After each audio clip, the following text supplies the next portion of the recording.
Bienvenidos todos a la doble rendija. Este es un nuevo formato en comparación a los anteriores que subimos al canal.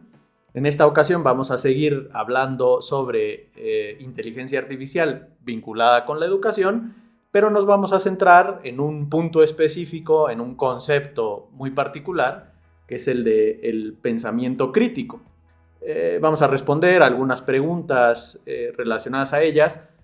Básicamente, si es posible que nosotros interactuando, nosotros como humanos me refiero, interactuando con una inteligencia artificial, podamos ir desarrollando estas habilidades de pensamiento crítico. Y para ello invité, y pues me siento bastante agradecido porque haya aceptado la invitación, a el maestro Oscar Leiva, para los cuates Chuck Leiva, que, bueno, ahorita nos platicará un poco su área de experiencia, su área de conocimiento, pero es una persona que ha de alguna manera desarrollado temas justamente para mejorar estas capacidades de pensamiento crítico. Entonces, Oscar, bienvenido, muchísimas gracias por estar y pues ojalá y la conversación sea interesante, entretenida y valiosa para las personas que nos puedan ver, ¿no? ¿Cómo estás? Bien, bien, muchas gracias. Muy agradecido, Mau. Estoy seguro que será una conversación interesante y te agradezco mucho la invitación. Muchas gracias, muchas gracias. Oye, quizás un poco para contextualizar al público, ¿qué nos podrías platicar de ti? ¿Qué consideras que la gente debería de conocer sobre tu persona? Pues un poco para eso, ¿no? Para familiarizarse contigo. Con mucho gusto, Mau. Yo soy Oscar. Soy una persona común y corriente, igual que todo el mundo. No soy ninguna especie de erudito ni de experto en nada, la verdad.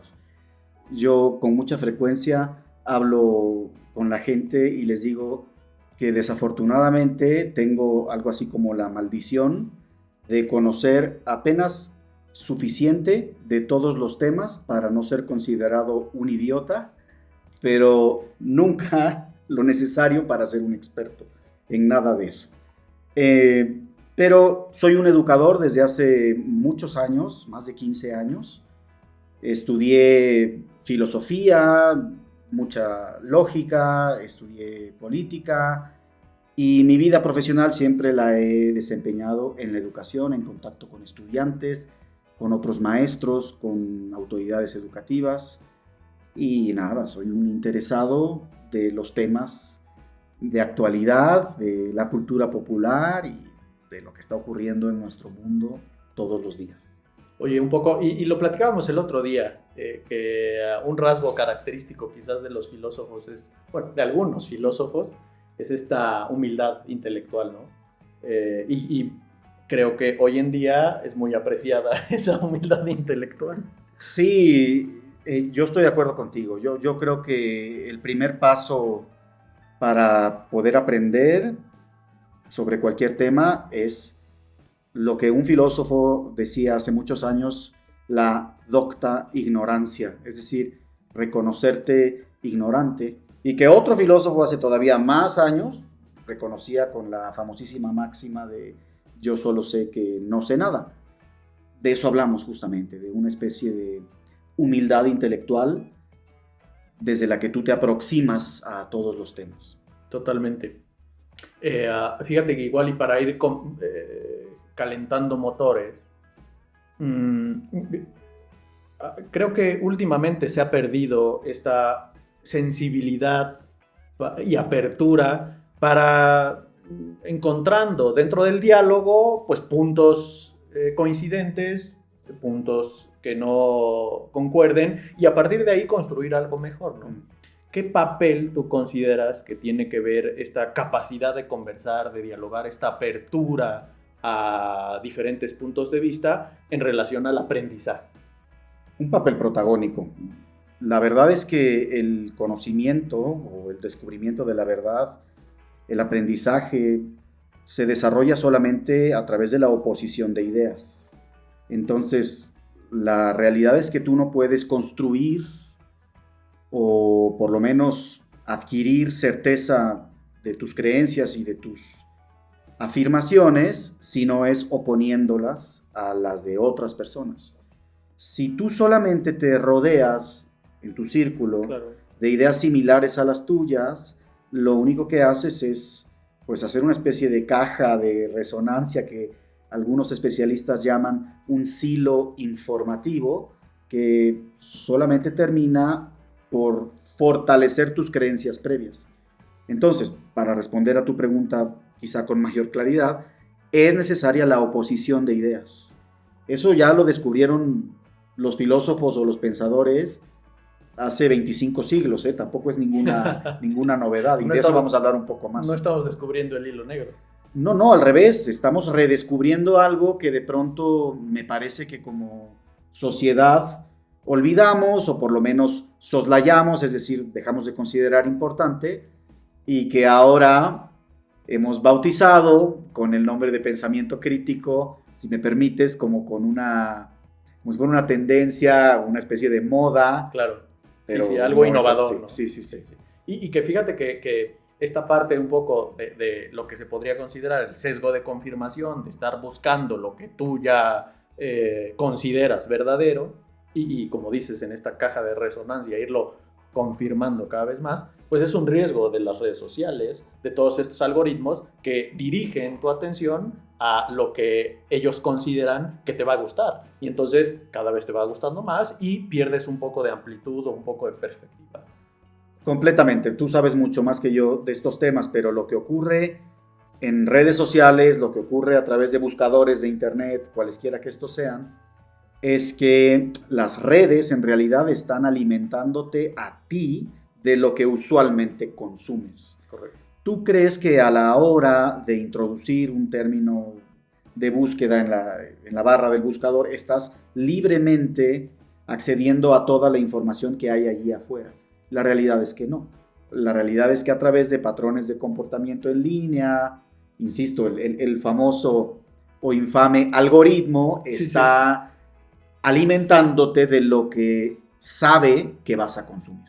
Correcto. Apenas en X me metí a ver, justo porque ni lo había visto, pero puedes ver qué es lo que considera la máquina que te gusta.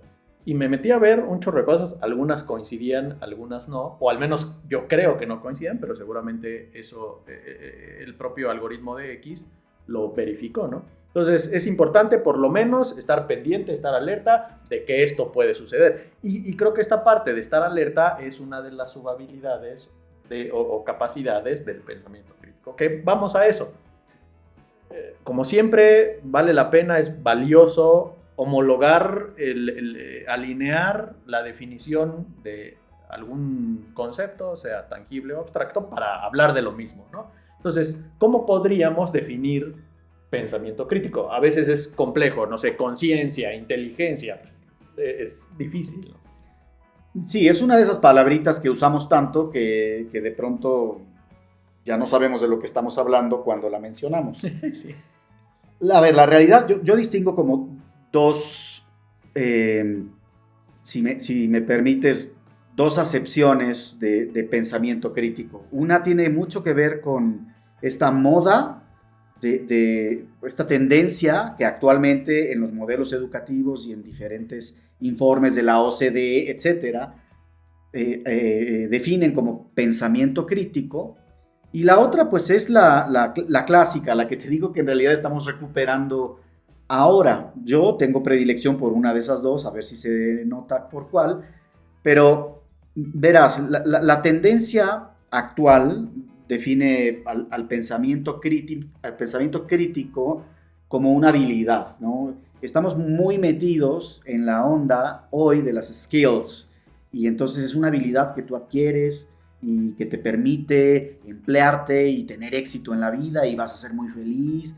Y aquí te van los 10 tips para desarrollar u optimizar el pensamiento crítico, que es una habilidad clave para etcétera, ¿no? Sí. A ver, a mí está muy bien. En realidad me parece que es importante que las personas desarrollen esta especie de pensamiento crítico como habilidad. Yo soy más dado a considerar que las habilidades son las que aprenden las mascotas cuando los entrenas, o los acróbatas cuando aprenden una nueva suerte en el circo. Como más procedimental. Exactamente, a ver, habilidades las aprenden los changos, o no sé, o sea, está bien, ¿no? Tampoco quiero ser demasiado ortodoxo aquí. La habilidad del pensamiento crítico, de acuerdo con esta tendencia, tiene que ver sobre todo con formular preguntas. Es la idea de preguntar a tus interlocutores, preguntarte a ti mismo, preguntarle a la información con la que estás interactuando sobre sus credenciales, por decirlo de alguna manera. ¿Con qué validez o con qué solidez se te presenta un cierto tipo de información? Hay que preguntarlo. Preguntar es un decir, o sea, hay que investigarlo. Hay que aproximarse a las cosas con una especie de escepticismo metódico. Sí. ¿Me explico? Sí. No escepticismo radical, porque el escepticismo radical más bien lo que propone es que es imposible afirmar cualquier cosa. Aquí más bien es un escepticismo para tratar de descubrir en ciertas afirmaciones, creencias, juicios, pues qué de verdadero hay en ellas. Correcto. Y en eso consiste esta habilidad, en hacer preguntas. Otras conductas o otras señales de que has desarrollado esta habilidad es que justo haces preguntas, aprendes a discriminar la información dependiendo de la confiabilidad de las fuentes o de los interlocutores, aprendes a detectar falacias, por ejemplo, o sesgos de confirmación, en fin. Correcto. Fíjate que ahorita que ibas más o menos platicándonos, recordé un hecho, una anécdota, que cuando uno refiere normalmente a crítico, tiene una connotación un tanto negativa, ¿no? Un tanto peyorativa, que es juiciosa, pero en términos de acusación. Y para nada creo que tiene que ver con esta connotación de pensamiento crítico. Más bien, parafraseándote, comienza con la creatividad, con esta intención de búsqueda de conocimiento, y se va desarrollando justamente con la capacidad de formular preguntas. Pero las preguntas no son preguntas simples, ¿no? Es decir, deben de tener cierta estructura. ¿Podrías más o menos comentarnos cuál podría ser un ejemplo de pregunta crítica? Correcto. Mira, tienes toda la razón. Normalmente, en la conversación, coloquialmente, consideramos la crítica como una especie de atributo negativo de las personas que se oponen a prácticamente todo o que están simplemente buscando defectos, ya sea en el carácter o en la personalidad de otros, o buscando defectos en afirmaciones, información, juicios o creencias. La crítica no es entendida como tratamos ahora de analizarla, no es solamente el descubrimiento de defectos en afirmaciones o en fuentes de información. Claro que pasa por eso, hay que encontrar esos defectos. También. Pero sobre todo, de lo que se trata la crítica verdaderamente es de oponer a esas afirmaciones otras diferentes. Correcto. Y en este ejercicio de oposición de un juicio contra otro, ir precisamente descubriendo a través del discurso, del discernimiento, afirmaciones o juicios con cada vez menos defectos, si me permites la expresión. Correcto. Y es bien curioso porque crítica es una palabra, es una muy buena palabra y tiene la misma raíz que criterio, que crisis y que discernimiento. Esa es un poco más lejana, pero están emparentadas. Sí, sí. Y se trata, o el significado de crítica, o lo que tienen en común crítica, criterio, discernimiento, etcétera, es precisamente este ejercicio de oposición. Eso es lo que tiene que ver realmente con la crítica, que por cierto es la crítica entendida en el sentido clásico. La crítica, que hoy llamamos el pensamiento crítico como habilidad, como un skill, en la antigüedad se llamaba de otra manera y era la dialéctica. Sí. La dialéctica es precisamente esto que viene de oponer a una idea otra, o a un concepto otro, a un juicio otro diferente. Y es ir dando el paso de uno a otro. Esta dialéctica es la que después se perfeccionó con otro nombre, que es el de lógica, finalmente, que es exactamente lo mismo, es buscar la manera o sobre todo descubrir las leyes del pensamiento que nos permiten saltar de un juicio o de una proposición a otra y poder sacar conclusiones a partir de esos saltos. Entonces, lo que finalmente subsiste, tanto en la idea del pensamiento crítico como skill, como en su interpretación más clásica, insisto, es esta idea dialéctica de oposición, de salto de una proposición a otra. Y las preguntas que uno tiene que hacer para dar esos saltos, pues justamente tienen que ver con la validez de un determinado juicio o de una determinada proposición. Yo tuve una vez una maestra que me decía, no se trata de simplemente un ejercicio de, mira lo que me decía, de gimnasia preguntística. Ok, correcto. Sí. Como hacen los niños. Los niños lo hacen muy bien. Yo que tengo hijos te lo puedo constatar. Los niños preguntan en un ejercicio de gimnasia preguntística, ¿por qué? Eso está muy bien, pero no hay método allí. No se trata simplemente de realizar o de formular cualquier tipo de pregunta, sino preguntas que sean intencionadas para precisamente valorar, insisto, las credenciales, la validez de un juicio. Sí, correcto, con el objetivo de ir encontrando o ir acercándose a la realidad, a la verdad, a lo incorrecto, a lo erróneo. Ahorita que comentabas sobre los pequeños, recuerdo relativamente hace poco que veía igual un podcast en donde hablaban también de este tipo de habilidades, y fíjate que la persona que estaba comentando decía que alguna vez su hija le preguntó que si ella era maestra, porque era maestra, que por qué ella se tenía que ir a una escuela, por qué la niña se tenía que ir a otra escuela y por qué no se quedaban en la casa y se enseñaban, ¿no? Este tipo de pues, preguntas, yo creo que esta es un poco más chusca, pero creo que nos podrían llevar a ciertos patrones de indagación un poquito por el método socrático, ir anidando preguntas y creo que eso nos llevaría justamente al pensamiento crítico, ¿no? Ir encontrando las preguntas adecuadas para irnos acercando cada vez más a una verdad, ¿no? Sí, a mí me ha tocado enseñarlo en clase y yo les digo, son preguntas auténticas, son preguntas honestas. Sí. Antes, hace muchos años, yo leía una sección en el periódico, cuando todavía se leían los periódicos en papel, de un periódico muy famoso aquí en México, y la sección se llamaba Preguntas para joder al vecino. Bueno, no ese es el tipo de preguntas que estamos buscando. En realidad son preguntas honestas o preguntas auténticas. De lo que se trata es de conservar ese espíritu de descubrimiento y de construcción, de búsqueda de la verdad, del conocimiento finalmente. Por eso es una muy buena palabra también esta de discurso, de discurrir, que tiene que ver con caminar, con ir trazando una ruta, un camino. Esa es la crítica precisamente, el discurso, el discernimiento, el camino para construir, descubrir la verdad. Correcto. Y un poquito, pues por supuesto que no tenemos la respuesta, pero reflexionando al respecto, ¿crees que hablando de este método se esté enseñando en las escuelas esta forma pues, un poco sistemática de ir construyendo este tipo de preguntas?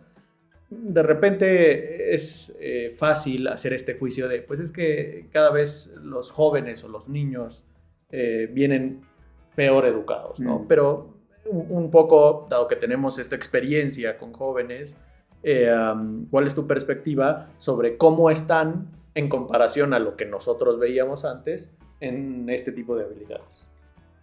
Mira, el tema aquí es que probablemente en las escuelas, no lo sé, habría que no puedo aventurarme a hacer una afirmación categórica sobre el tema, pero probablemente en las escuelas se está enseñando pensamiento crítico precisamente como si se tratara de una habilidad.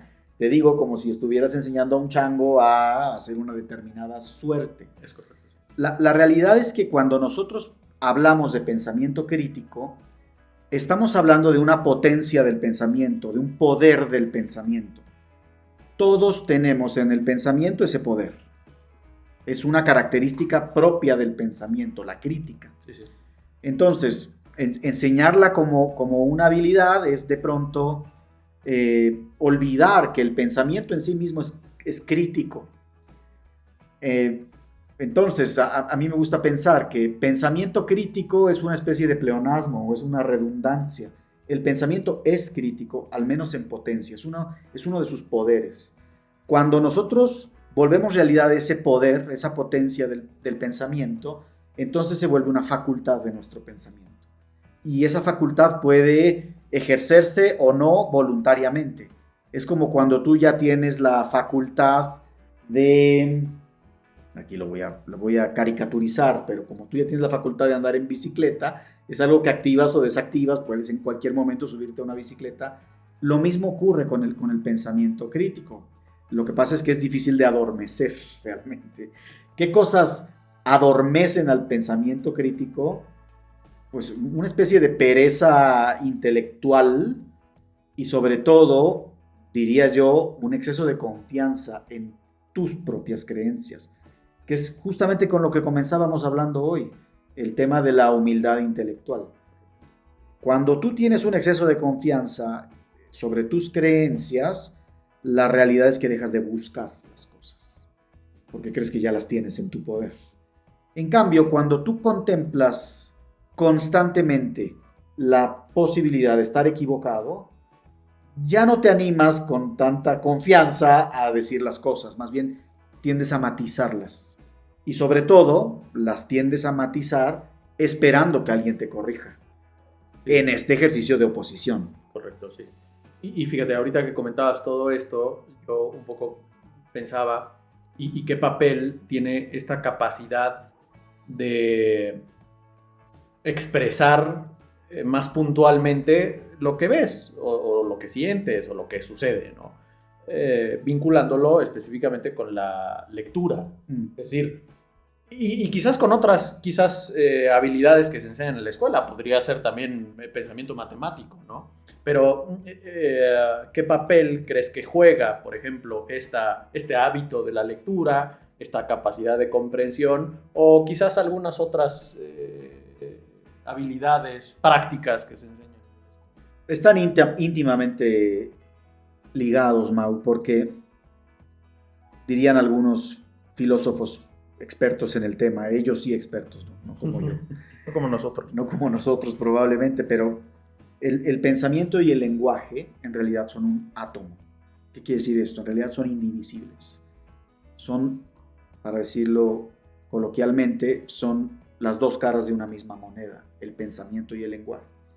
Normalmente tendemos a creer que el lenguaje es simplemente un instrumento a través del cual nos comunicamos, ¿no? Y tendemos un puente entre dos personas.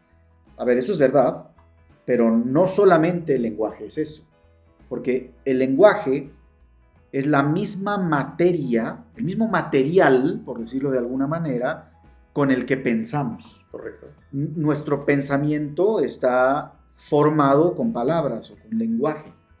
Y por consiguiente, en realidad, el pensamiento está hecho de lenguaje.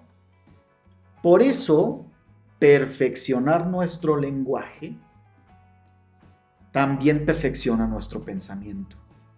Cuando nosotros aprendemos a hablar o a escribir mejor, en realidad estamos aprendiendo a pensar mejor. Por eso uno de los ejercicios o una de las estrategias más efectivas para mejorar el pensamiento crítico es enseñar a los estudiantes a escribir. No solamente a leer, que por supuesto está dado por sentado, ¿no? Que sí, efectivamente. pero también enseñar a escribir. Cuando los estudiantes escriben, se enfrentan literalmente a su pensamiento. Claro. Enfrentar, quiero decir, ponen frente de sí mismos lo que están pensando. Y ese ejercicio es ya un ejercicio dialéctico de oposición. Para poder escribir bien, tengo que ordenar ese material que tengo en la mente y entonces poder plasmarlo en el papel o en la pantalla. Entonces, una de las principales estrategias para desarrollar el pensamiento crítico, ya que nos estamos yendo a la idea de pensamiento crítico como skill, como habilidad, es enseñar a los estudiantes a escribir. Las escuelas, yo he trabajado en varias, tú también, las escuelas no estoy seguro de que estén poniendo suficiente énfasis, que estén dándole la oportunidad que amerita a escribir. Estoy completamente de acuerdo y se ha dicho mucho, quizás ya hasta es cliché, pero muchas veces los temas y las materias se convierten en el pretexto para enseñar a leer, para enseñar a escribir, para enseñar a expresarte mejor. Y lo que personalmente yo considero es que no necesariamente todo conocimiento es valioso por ser útil. Es decir, pues simplemente conocer te va a llevar a pensar mejor y ese pensamiento adecuado o desarrollado te va a permitir de alguna manera vivir mejor, ¿no? Aunque estoy generalizándolo mucho, pero considero que así es y coincido totalmente. Me parece que no se está dando el suficiente valor, suficiente énfasis en este tipo de habilidades que son primarias, pero tan importantes. Completamente. A ver, la verdad es que la educación funciona como cualquier otro aspecto de nuestra vida. ¿Qué quiero decir? Que la educación no está exenta de modas, tendencias y todo lo que vivimos especialmente en el siglo XXI. Entonces hay muchas de estas modas que las escuelas están ahora implementando como si fueran la llave secreta o la receta mágica para que nuestros estudiantes sean exitosos o felices, lo que quiera que eso signifique, porque comencemos quizá por la dificultad de definir esas dos cosas. Totalmente. ¿Qué significa tener éxito? Tener mucho dinero, ser el más guapo del salón, meter más goles en el partido. ¿Qué significa ser feliz? No tener un solo problema, tener buena salud. No se sabe, ¿no? Entonces, ponemos demasiada atención en montarnos sobre estas modas en vez de, pues, dedicar recursos, estrategias, toda la inteligencia de nuestros equipos docentes, administrativos y directivos a desarrollar habilidades, perdónenme la palabra, que son probadas para desarrollar el pensamiento crítico o para perfeccionar esta facultad de nuestro pensamiento que es la crítica, entre ellas la lectura, la escritura, la aritmética, en fin. Y algunas de estas modas son desafortunadamente muy difíciles de vencer. Tienen mucho que ver, por ejemplo, con tecnología. Pero la historia es un péndulo y hay países en Europa que ahora están descubriendo que todos los resultados en las pruebas estandarizadas están yendo para atrás, probablemente derivado del uso de tecnología, de dispositivos en el aula, de tabletas, de Chromebooks o de lo que fuera. Y están volviendo a escribir a mano, leer libros de papel. Aquí en México yo diría que apenas el péndulo está yendo hacia el uso o el abuso quizá de tecnología en el aula y llegará el momento, yo ya lo percibo claramente en mis estudiantes, seguramente tú también, lo percibo claramente en mis hijos también, en el que nos demos cuenta de que la tecnología es un distractor, un adormecedor de la crítica probablemente. Por los temas del algoritmo puede ser, por los temas del sesgo de confirmación y estos silos informativos de los que hablábamos hace unos minutos. Correcto, sí, y bueno, está un tanto desarrollado en los videos anteriores de esta serie, por ahí si les interesa recomiendo que vayan a verlos, y pues específicamente jalando todos estos hilos al aspecto tecnológico, ¿qué papel tú dirías que podría jugar? Por supuesto, estos temas avanzan tan rápidamente que prácticamente mañana estará desactualizado lo que hablemos hoy. Pero en función de lo que conocemos de ChatGPT o cualquier herramienta similar, ¿qué papel consideras que podría jugar sea esta influencia positiva o negativa en estas, nuevamente, habilidades? Fíjate que me quedé pensando en esto que dices de que probablemente mañana estará desactualizado esto de lo que estamos hablando. Estoy de acuerdo contigo, pero fíjate lo que te voy a decir. Seguramente estará desactualizado en cuestión de las herramientas, instrumentos o aplicaciones tecnológicas de las que estamos hablando. Sí, eso llámese eso ChatGPT o lo que fuera. Curiosamente, lo que te quiero decir es que lo que no estará desactualizado es lo que te decía al principio, que tiene más de 20 siglos, que es la crítica, el pensamiento, finalmente. De acuerdo. Eso ya nos da unas ciertas señales de la moda. Exactamente. Sí. Y del papel que tiene la tecnología en el desarrollo del pensamiento. La tecnología es finalmente un instrumento. Ahora, puede contribuir a actualizar esta potencia crítica del pensamiento, sí, sin duda que puede contribuir, así como también puede contribuir a su adormecimiento o a su destrucción, si me permites lo apocalíptico de la expresión. Todo depende del uso y sobre todo depende del papel de los maestros y de los padres de familia. Claro. Sí, por supuesto.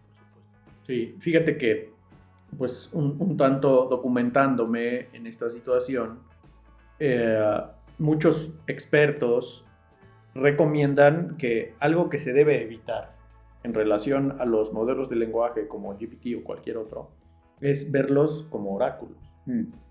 Es decir, pues preguntarles cosas factuales o creer que lo saben todo y de manera precisa.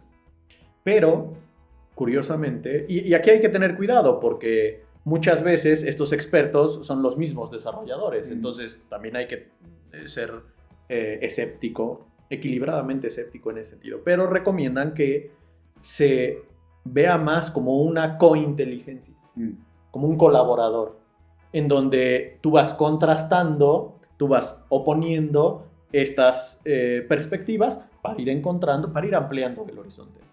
Sí, la verdad es que a lo mejor a mí, no sé a ti, Mau, a mí la imaginación no me da, es muy limitada esa facultad de mi pensamiento que es la imaginación. Sí, sí.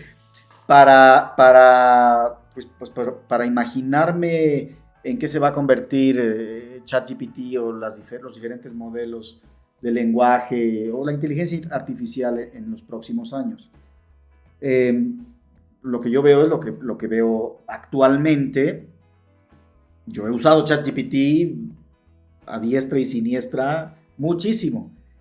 He visto últimamente inclusive algunas vacantes de empleo que tienen que ver con la idea de convertirte en entrenador de inteligencia artificial. Y vas, no lo sé, como educando a la inteligencia artificial a través del lenguaje natural para que vaya perfeccionando la interacción o la interfaz, no sé, con el usuario. No sé exactamente cómo funciona. Por supuesto, o sea, el ChatGPT puede convertirse en una especie de colaborador del aprendizaje para el estudiante, para el maestro que quiere verificar información o que quiere, inclusive, a través de enunciados, oponer ideas e ir justamente, pues, construyendo conocimiento. Pero, te voy a hacer una pregunta a ti, a ver, sí. ¿ChatGPT tiene carácter? No, por supuesto. Por supuesto que no. ChatGPT no tiene personalidad. Y el conocimiento, el aprendizaje, la verdad se busca, como dije hace un rato, en oposición con ideas diferentes. Y por muy diferentes que sean tus ideas contra las de ChatGPT, en realidad allí de por medio en esa interacción no hay carácter. Diríamos, nosotros estaríamos buscando o construyendo conocimiento en una oposición simulada. En Correcto. realidad no hay oposición allí.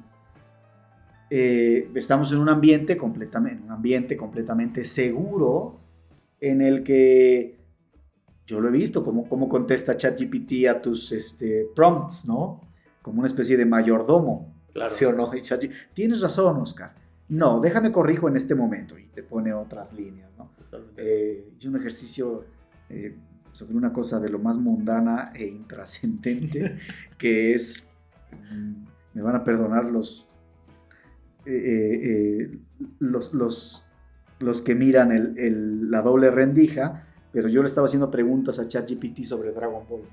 Y estaba preguntando sobre cuántos niveles de Super Saiyajin ha desarrollado Goku. Una completa tontería, por favor, discúlpenme. Y encontraba yo diferentes fallas en la inteligencia artificial. Y yo le iba corrigiendo. Oye, estás olvidando el Super Saiyajin Blue. Y me contestaba, tienes razón, Oscar. Omití ese dato en mi respuesta. Pero aquí te va una lista más exhaustiva de tal. Oye, pero estás olvidando el Ultra Instinto. Tienes razón, Oscar. Vamos, a lo que quiero llegar es a que los límites del pensamiento, el conocimiento y la verdad se busca en oposición con las diferencias de otra inteligencia, pero de otra inteligencia que verdaderamente se oponga a la tuya, o sea, que oponga resistencia. No en un ambiente servil de mayordomo, no, porque tienes que defender tus ideas frente a las de otro o en oposición a otro. Por eso el método para construir conocimiento en la Edad Media se llamaba la disputa, porque era auténticamente una especie de ejercicio pugilístico, sí. Un duelo en donde yo voy a oponer mis ideas a las tuyas. Vamos a hacer uso también de los argumentos de autoridad de los filósofos de la antigüedad y de la iglesia y todo lo que fuera. Vamos a traer a esta disputa todos nuestros recursos y va a salir victorioso el más hábil. Correcto. El que mejor pueda oponerse.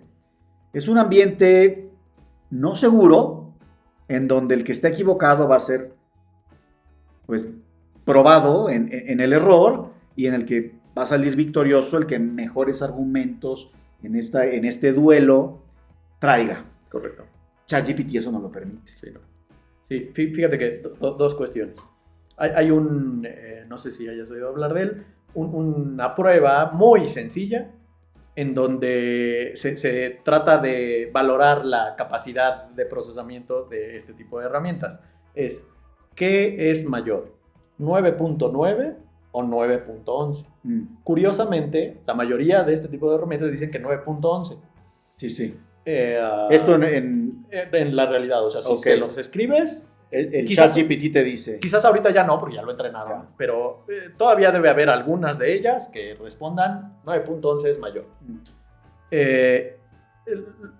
Si tú tratas de razonar, te dicen no, pues 9.11 es mayor. ¿Qué es lo que dices? No hay oposición cognitiva, razonada, consciente. Esto es un punto importante. Y el otro punto importante que quería destacar tiene que ver con la capacidad del usuario potencia u obstaculiza justamente el potencial de la herramienta. Voy a poner una analogía muy burda. Si a mí me pones un martillo y un serrucho, pues la verdad es que voy a poder hacer muy poco, pero si se lo pones a un carpintero, claro. Y esto es, creo que, clave. Ya hablamos de la lectura y ya hablamos de la escritura, de todo eso. No podemos creer que la inteligencia artificial nos va a hacer mejores per se, sino más bien nosotros tenemos que seguir desarrollando nuestro pensamiento para que con una herramienta más bastante potente podamos hacer más cosas.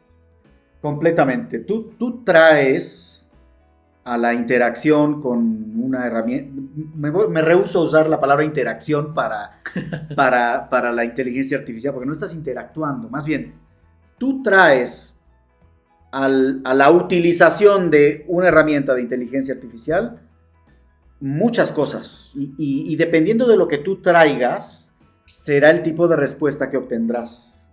Si pones a una persona educada, hábil, crítica, con un cierto bagaje cultural, que habla diferentes lenguas, que ha leído obras clásicas, que además es muy picudo para las matemáticas y que ha tomado toda clase de talleres y capacitaciones y certificaciones de administración y que además tiene título. Si tú traes a una persona a una computadora a utilizar una herramienta de inteligencia artificial, los prompts con el que él alimenta o con el que ella alimenta a ChatGPT o cualquiera que sea la herramienta, pues predispondrán el tipo de respuestas que obtendrá. Si en cambio pones a un ignorante como a mí a preguntar de fútbol a ChatGPT, la verdad es que, como dijiste con el ejemplo del serrucho y del martillo, mi bagaje, mi background no va a ser el suficiente como para realmente sacarle provecho a la herramienta. Y esto me devuelve un poco a otra pregunta que me hiciste un poco antes sobre el diálogo. Me hablabas de, a ver, ¿y qué tanto importa en las escuelas o que en las escuelas se esté fomentando el diálogo entre estudiantes? Y por lo que estaba diciendo ahora de la oposición y de este ejercicio pugilístico de un duelo, sí, pues creo que se está ya notando la importancia del diálogo. El asunto es que en las escuelas me parece que no se le está dando la importancia que amerita a la interacción real de los estudiantes con otras personas de carne y hueso. Claro. Cuando tú interactúas con una persona diferente de ti, te encuentras con lo que otros filósofos existencialistas han ya propuesto, te encuentras con una voluntad completamente diferente a la tuya y chocas con esa voluntad. Sí. Cuando tú ibas al recreo a negociar con tus alumnos qué tocaba jugar hoy, esas negociaciones eran verdaderas luchas de voluntad de los niños, de vamos a jugar esto, no, se va a jugar esto otro. Y tienes que aprender como niño a autoafirmarte en oposición a otro. Eso no se puede lograr si toda tu interacción se da a través de una máquina o con personas que solamente son iguales o que tienen intereses similares a los tuyos. Características. Exactamente. Sí, correcto. Totalmente de acuerdo. Y fíjate, hay propuestas de ciertas personas que dicen que esta disminución de la capacidad de juego en los niños justamente implica esta disminución de habilidades del pensamiento. Claro. Y también afectivas emocionales, ¿no? Sociales, que serían más evidentes, ¿no? Claro.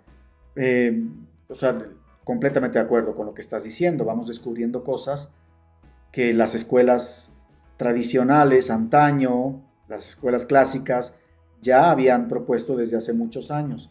Y que las escuelas actualmente, en aras de privilegiar las modas, pues han terminado por hacer a un lado. El juego, la interacción de niños con personas diferentes a ellos mismos, terminan por maximizar esta facultad que es el pensamiento o la crítica, porque sí, el pensamiento es tan humano como lo es el juego, claro, o como lo es la conversación. Es decir, está un poco sobrevalorado, ¿no? Sí, completamente. El uso de la tecnología, ¿te refieres? Yo me refería a al valor que se le da únicamente al pensamiento. Es que en realidad el pensamiento, sí, o sea, todo es un conjunto de facetas, y son caras diferentes de lo que significa ser humano. Ser humano significa pensar, pero ser humano también significa jugar, y ser humano igual significa hablar, conversar con otras personas. Ahí hay otro filósofo que propone inclusive una redefinición de lo que es el hombre, porque había ya la clásica darwiniana de Homo sapiens, es el hombre que piensa, esa es la definición de hombre. Sí. Y después salieron otras definiciones, ahora tengo en mente la de Homo faber, es la del hombre que fabrica o que trabaja. El trabajo también es propio del hombre. Y en un libro buenísimo, Johannes Huizinga propone el Homo Ludens, que es el hombre que juega. Finalmente, son diferentes facetas de la humanidad o de lo que significa ser humano. Correcto. Ya un poco para ir cerrando, Oscar, creo que ha sido bastante interesante, entretenida y productiva la conversación, pero un poco para ir cerrando, vamos a, dirían los españoles, mojarnos un poco. Y echemos a andar la imaginación y, digamos, no nos pongamos tantos obstáculos en lo políticamente correcto o incorrecto.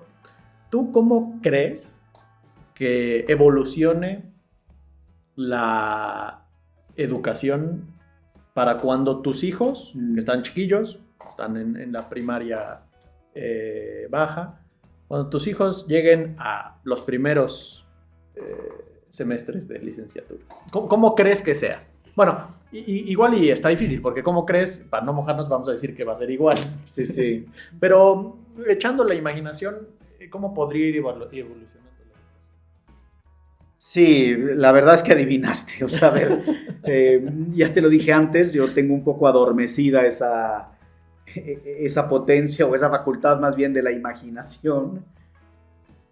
A ver, yo más bien estoy casi seguro de que para cuando mis hijos vayan en la universidad, la educación va a ser igual. O sea, ya lo dijiste al principio, para no mojarme. Pero, a ver, me lleva esto también a pensar en otra cosa. La verdad es que la educación, así como concepto general, en la vida real no existe. La verdad es que lo que existen son las escuelas y cada escuela es diferente. Y a mí me gustaba mucho cuando me tocaba interactuar con papás, me gustaba mucho hacer hincapié sobre la idea de que no existe la escuela perfecta. Correcto. Hay escuelas diferentes y muchísimas escuelas diferentes y cada una de ellas tiende a favorecer un cierto aspecto diferente de la educación. Entonces, la verdad es que el menú es extenso y puedes escoger. También los precios del menú son diferentes y pues no te puedes permitir eso. Todo restringe. Claro, limita capacidad tu capacidad de elegir. Yo creo que la clave, Mau, está en, esto también es medio cliché, pero está también en el equipo que forman la escuela y la familia. Eso es políticamente incorrecto, porque la tendencia más bien hoy en día es más o menos afirmar que la familia no tiene mucho valor. Por lo menos la familia tradicional, donde hay un mamá, un papá y están enseñando a sus hijos en equipo con la escuela. Correcto. Yo creo que ese equipo es fundamental y que los niños traen a la escuela un bagaje que han adquirido en casa y es el trabajo de la escuela perfeccionar lo que se ha adquirido en la escuela, sí, en la casa. Y de regreso vienen los niños de la escuela a la casa y el trabajo de los papás es, en oposición a lo que se dijo en la escuela, perfección. Y te digo, es este ejercicio de ir de brinco en brinco de una postura a otra. Pero otra idea que la realidad es que no muchos dicen actualmente es que también está de por medio la propia personalidad del alumno en cuestión. Por supuesto. Y eso es lo que lo hace todavía más complicado. Todavía más complicado. Tienes 25, 30, 50 personalidades. Imagínate, estábamos hablando apenas hace unos instantes de cuán fuertes son las voluntades y los caracteres de las personas individualmente y de cómo tenemos que oponernos en un ejercicio de choque de voluntades cuando dialogamos o cuando tenemos una conversación. Entonces, estás oponiendo la personalidad, el carácter y el conocimiento, las afirmaciones, creencias, tradiciones de un maestro con la misma lista de factores de un papá o de una mamá. Total. Pero en medio hay otra voluntad que de pronto puede ser más importante, que es la voluntad del alumno. Y el alumno puede tener una voluntad tan poderosa que ninguno de las otras dos Claro. partes del equipo realmente importan. La realidad es que existen alumnos que no quieren aprender o que tienen ganas de trabajar y que no van a conseguir nada porque no quieren hacerlo. Aunque tengan al mejor maestro del mundo y a la familia más amorosa, estricta también, que existe en el planeta.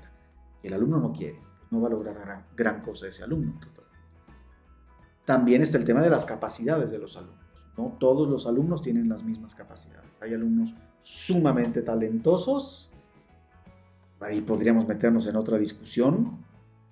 Hay alumnos que no tienen las mismas habilidades que otros. Totalmente.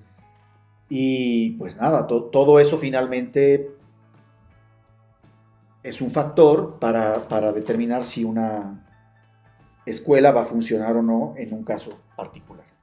Sí. Ahora, ¿cómo me gustaría que fuera la escuela de mis hijos? Pues me gusta, a ver, ¿de qué estamos hablando en esta conversación? De la crítica. Me gustaría una escuela con un grupo de maestros y de directores y de personas trabajando allí que no tengan miedo a ser críticos de las tendencias, de las modas y de lo políticamente correcto. Que tampoco estén cerrados, por supuesto, a que uno se oponga a lo que ellos piensan. Así me imagino una escuela seria. Sí, y que no se dice fácil, pero no es tan sencillo. No, por muchos factores. Claro, a ver, se persiguen intereses, por ahí hay pedagogos que dicen que toda educación es ideologizante, y entonces esto implica simplemente encontrar un equilibrio, es bastante complejo. Igual, otro ejercicio de imaginación, y este ya es el último, y despedimos, y muchas gracias. Fíjate. Y, tenemos la capacidad de enviarle un mensaje al Oscar de 13 años. A ti mismo cuando tenías 13 años. Al día de hoy, ¿cuál sería independientemente de lo que estamos platicando, de pensamiento crítico o de lo que sea, cuál sería el consejo que tú le darías a ese Oscar de 13 años? Sin pensar necesariamente en el tema del que estamos hablando, o sea, es independiente. Totalmente independiente. Uy, me la pusiste muy difícil, porque lo he pensado muchas veces aparte, y no siempre he resuelto cosas felices al final. A ver, cuando tenía 13 años yo iba en primero de secundaria, más o menos. Bueno, habría una serie de consejos que yo le daría al Oscar de 13 años. Me encantaría decirle que aprenda a tocar un instrumento musical. Me encantaría. Ya sé que me van a decir, pues eso lo puedes hacer ahorita todavía, tienen razón. También me encantaría invitarlo o darle el consejo de que hiciera más deporte. De que hiciera ejercicio, de que se aficionara a hacer más ejercicio. También le indicaría que se alejara de ciertas personas por su propio bien. Pero ¿sabes qué es lo malo? Que yo conozco a ese Oscar de 13 años y estoy seguro que no me haría caso de nada. De nada. Por más que yo le dijera que soy su yo del futuro, estoy seguro que ese cuate no me haría caso. Y que además lo que siempre se dice, que pues al final de cuentas esos errores y esos aciertos es lo que nos lleva a seguir aprendiendo, ¿no? Sí. Eso de los viajes en el tiempo me pone muy mal. Sí, me imagino que como filósofo empieza a estructurar muchas posibilidades. Por eso cuando en las películas de superhéroes introducen viajes en el tiempo y la noción de multiversos, ya esa saga ya se fue a la basura, sí, en mi opinión. Que además se puso súper de moda. Sí, ¿no? Es la tendencia. Que no es, a ver, hay películas grandiosas, pero cuyo tema central es el viaje en el tiempo. Acá ya estamos hablando de otra cosa completamente diferente. Pero está bien. Pero Volver al Futuro es el mejor ejemplo. La misma pensé. Ahí el tema central es el viaje en el tiempo. Entonces, toda la historia está escrita alrededor de ese tema central. Aquí lo que estamos viendo en las películas actualmente, de superhéroes sobre todo, es que utilizan los viajes en el tiempo como recurso para componer un desorden que los propios guiones han traído a la historia. Como la ex máquina. Es un deus ex machina, exactamente. ¿Y en qué resulta eso? En más problemas, porque uno ya no puede seguirle el paso a los diferentes multiversos que se derivan de estos viajes en el tiempo. Totalmente, totalmente. Pues Oscar, muchísimas gracias. En verdad que la conversación es amena, es interesante. A mí por lo menos me genera bastantes reflexiones, posibles aprendizajes, y la idea es precisamente que a la audiencia y al público pues también le genere esta curiosidad por explorar más. No sé si gustes sintetizar en pocas palabras algún concepto. Esta idea de la oposición y del desacuerdo, no le teman al desacuerdo. Uno crece cuando está en desacuerdo. La verdad se descubre cuando se oponen ideas, no en la comodidad de lo políticamente correcto y de, ok, estoy de acuerdo contigo, tú tienes tu verdad, yo tengo la mía. No, así no se crece y así no se encuentra la verdad. Correcto, totalmente de acuerdo. Pues agradezco y valoro la compañía de todos ustedes. Ya saben, si les interesó, compartan, den like, y eso pues va a ayudar a ir generando más contenido. Pues muchísimas gracias, nos vemos a la próxima.